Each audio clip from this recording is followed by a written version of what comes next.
class we are going to discuss the types of succession in plants. Okay, so there are mainly two types of successions that we're going to discuss. One that starts in the terrestrial habitat, that is xerarch succession, and the one that starts in aquatic medium, that is hydrarch succession. Okay, so these are the successions as follows. So first let us discuss xerarch succession. Xerarch succession is primarily the succession that starts in rocks. Okay, it occurs in rocks, and it would also, or it would be leading from xeric to mesic condition. Okay, xeric, that means dry condition, to mesic condition, that means something that is neither too dry nor too wet. Do remember that. So xerarch succession starts in the rocks, and it would lead to from dry to mesic conditions. Alright. Now, what is the succession all about, and what are the communities that would keep occurring one after another? Alright. So let us start first with pioneer community.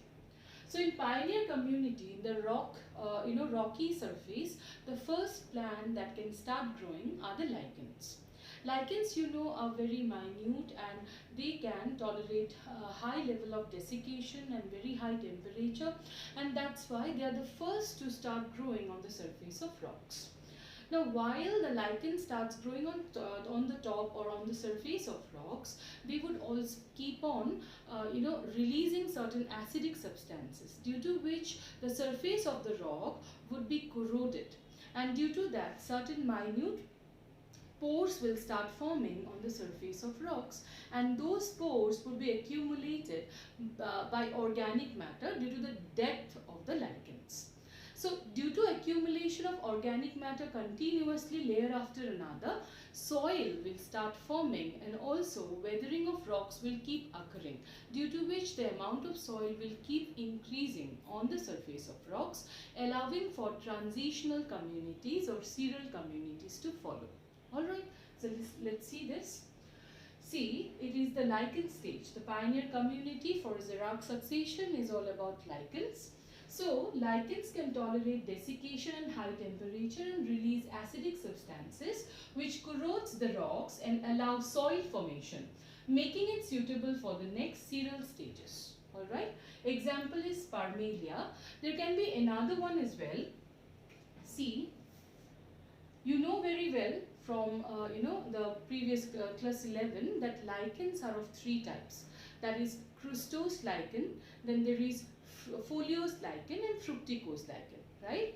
Crustose lichen are the one that will first start growing on the surface of rocks.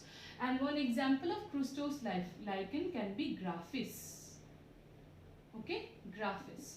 So first crustose lichen, which are minute, structurally much less developed, they will start growing on the surface of rock. Eventually, foliose lichen like Parmelia. Parmelia is a foliose lichen that start growing on the surface of rocks. Alright. So graphis crustose lichen will first accumulate or start growing on the top of rocks, and as soil content will increase, then foliose lichen like Parmelia, which are much more advanced structurally, they will now start growing on top of rocks.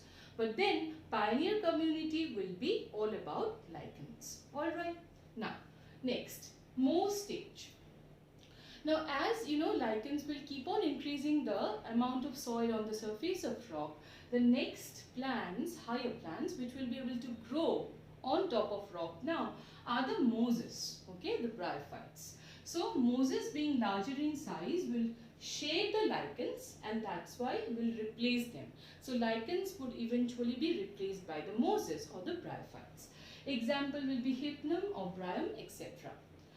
Next, annual grass stage.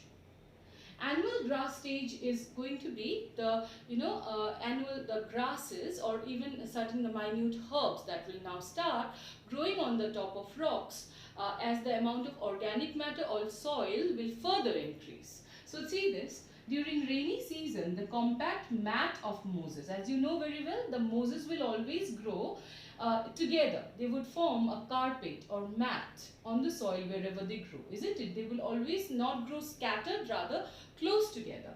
So during rainy season, the compact mat of mosses on weathered rock retains sufficient moisture and habitat becomes suitable for germination of seeds of annual grass and also certain herbs. For example, poa, aristida, etc. Alright, so eventually, as you can see, first it was the pioneer community, that is the lichens. Then the transitional or cereal communities has started, that is the mosses. Mosses have been replaced by further higher plants, that is the annual grasses or herbs. Alright. Next, perennial grass stage. Due to further increase in moisture in soil, annual grasses would further be replaced by perennial grass. So eventually, the size or as the number or as the content of soil, content of organic matter in the soil is increasing. Likewise, the higher plants have started to colonize the succession. All right. So see, perennial grass stage. So during further increase in moisture, and soil content, the annual grass are replaced by perennial grass. For example, heteropogon, etc. Okay.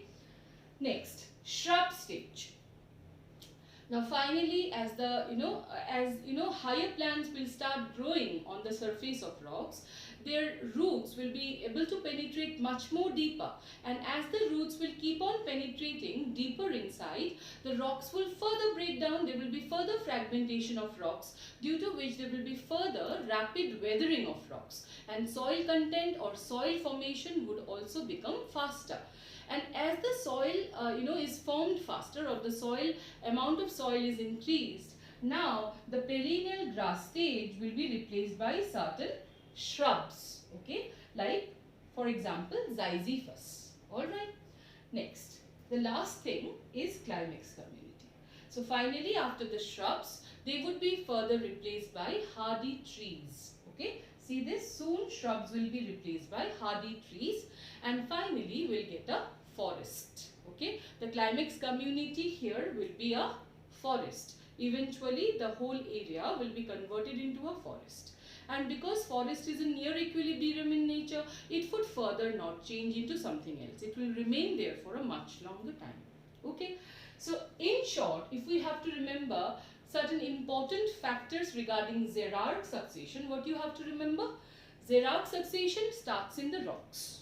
Okay, and it would lead to from dry it will lead to mesic condition, neither too dry nor too wet condition. Okay, and its pioneer community would be lichen, the climax community would be forest, and transitional communities will be bryophytes, grass stage or perennial or annual grass stage, and finally shrub stage. So in short, if we have to summarize and put it under a sequence, then this is your sequence.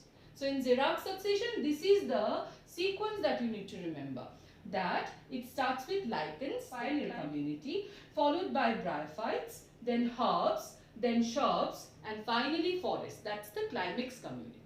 Alright, clear? Do remember this sequence. Lichen, bryophyte, herb, shrubs and forest. Clear?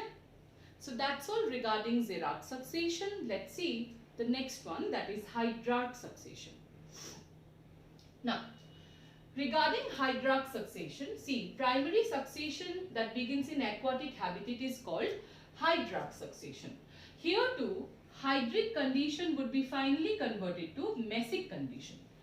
So, hydrarch succession is starting in the aquatic medium, but then eventually it would lead to mesic condition, something that's neither too dry nor too wet. So, for both the succession, this thing remains same. Both, whether it's starting with dry or it's starting with wet conditions, both are leading to mesic condition. It's very, very, very important a point. Okay. Now, in case of hydrarch succession, the pioneer community are phytoplanktons. Okay. So it starts with phytoplanktons, that is the microscopic autotrophic plants, isn't it? Which will be acting as the producers, right? Which would be the chief producers of any aquatic ecosystem. So they would multiply rapidly and allow zooplanktons to grow, which feeds up in them. The zooplanktons will be now able to grow because of phytoplanktons being there. The zooplanktons will also be able to grow as they will be feeding up in the phytoplanktons. Now, the organic matter formed, that means eventually when the phytoplanktons and the zooplanktons will die, they would settle down at the bed of the pond, and the bed of the pond already has clay and silt, etc. So that dead remains of the zooplankton and phytoplankton, when mixes with clay and silt and etc., soil will be formed. And as soil content will keep on increasing, you can see that the ecological succession will also keep proceeding. Okay, so see, the organic matter formed mixes with the clay and silt at the bottom of the pond, making it suitable for seral stages to grow. Alright, understood this? Fine. Next, we are starting now with the transitional or seral stages. Okay, so first seral stage will be submerged plant stage. As the name itself suggests, now in the bed of the pond, as the organic content will keep increasing, that will allow certain higher plants to grow, but they would remain submerged inside the soil. Okay, or inside the water. They would remain submerged inside the water itself. Fine. See, plants submerged at the bottom of the pond would start to grow. For example, Hydrilla, Verisneria, etc. Alright. Next, submerged free floating plant stage. In this stage, now that organic matter will keep increasing at the bed of the pond, the plants would not remain attached at the bottom of the pond anymore. Rather, they would now, remain afloat on the surface of water. So in that case, a few plants will remain attached at the bottom of the pond and a few plants will remain afloat. So this stage is called submerged free floating plant stage. Examples would be Azolla, Pistia, etc., which would remain afloat. Alright. Next, reed swam stage. Reed swam stage means root emergent plants now would arise.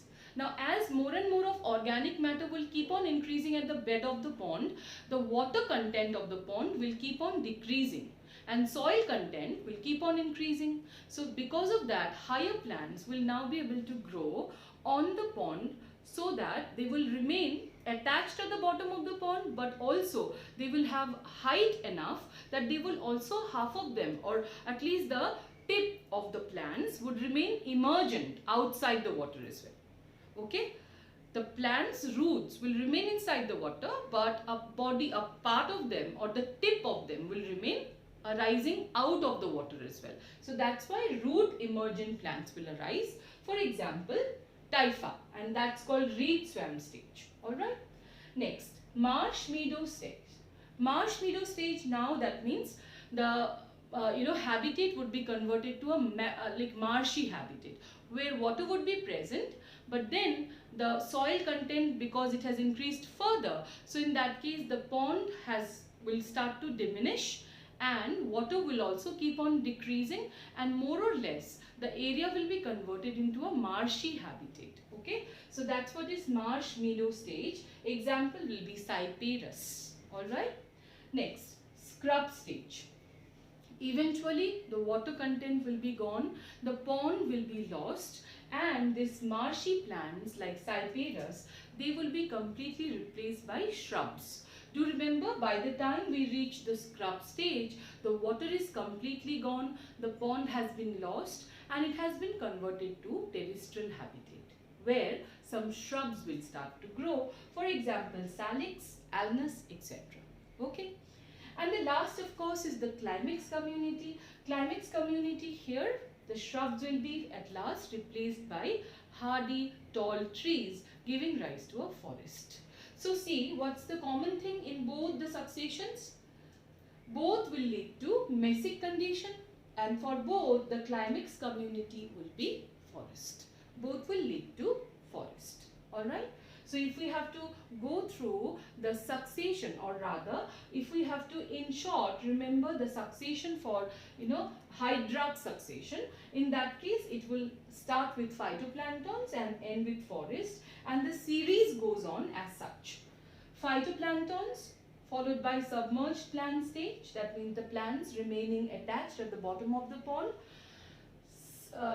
Then next coming to submerged free floating plant stage, that means the plants which will remain afloat on the surface of water. Reed swam stage, now the pond has started to decrease in size, soil content has further increased, due to which plants are growing now at the bottom of the pond, which are also tall enough to remain emergent out of the water.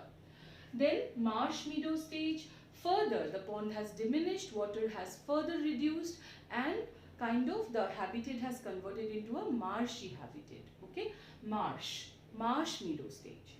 Next, scrub stage, that means now the marshy habitat has been completely converted into a terrestrial habitat where shrubs would grow. And at last, the climax community, that is, the shrubs will be replaced by tall trees, giving rise to a forest. Alright, so this is all about hydraulic succession as well. With that, our discussion regarding ecological succession comes to an end. So in the next class, we'll start with nutrient cycling. Thank you.